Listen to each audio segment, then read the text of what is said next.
Not good news either, necessarily, if you're a crypto bull. And we're looking at the year-end performance here. We have been seeing really across the board cryptocurrencies trade lower, and Bitcoin is on track for its worst monthly performance going back to May. And Brian Sozzi, as I look around this morning, there are a number of different explanations, as there tend to be when it comes to Bitcoin. A lot of them are technical. There has been some discussion about options activity, options that are set to expire on Friday. And CoinDesk reporting that Bitcoin tends to move towards the max pain point in lead up to an expiration of the size that we're seeing on Friday. There was also talk about leveraged positions in cryptocurrencies and Bitcoin in particular, and that can exacerbate the selling as well.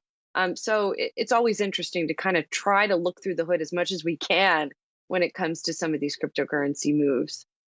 If there's any savings grace here, Julie, it's that we haven't seen that one day where everything just plunges. I know Bitcoin dropped about 7% yesterday, fell below that $50,000 mark, but still not seeing that rout in Bitcoin and other cryptos happen all in one session. So that's good. But again, this could be painful if you've been long Bitcoin all year and now you've been caught up in this rout. And Julie, it's not just the crypto verse and the tokens or coins themselves.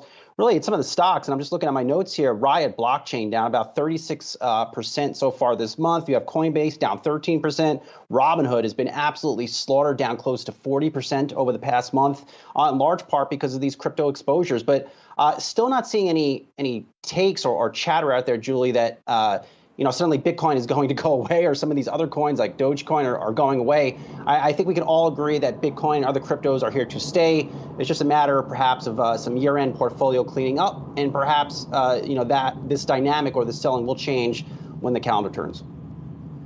Yeah, there's a lot of discussion within the crypto community about whether the traditional 4-year cycle in Bitcoin that we have seen mimicked to some extent in the other cryptocurrencies, whether that 4-year cycle is broken, whether we're going to see sort of a rejiggering or remaking of how crypto trades, particularly with the increased institutional support that we've seen this year. But, that's a wait and see situation. When it comes to Coinbase, I wanted to just zero in on that one in particular for just a minute, because it's sort of emblematic of what we have seen, not just of crypto, but of some of the hot money stocks that we've been watching this year.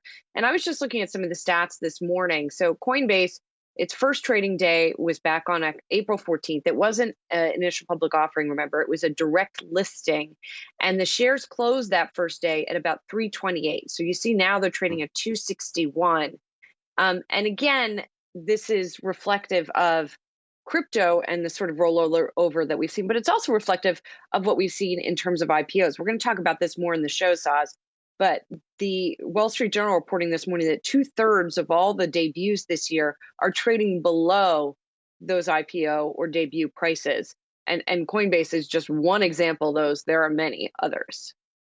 I'm feeling a little upbeat, Julie, so I'll take the other side of this. I would have to think at some point soon, you will see buyers emerge into the likes of a Robinhood and Coinbase. And I understand the headline risk, and I understand that profits are likely to be pressured in the near term. But at their core, these are very impressive platforms, Julie, with companies that have created businesses that do have pretty wide moats around their business, in my humble view. At some point, you would think buyers would step in here and start to give some valuations on the companies that deserve. I would argue we're coming at that point where the valuations on these businesses are out of line with their future potential.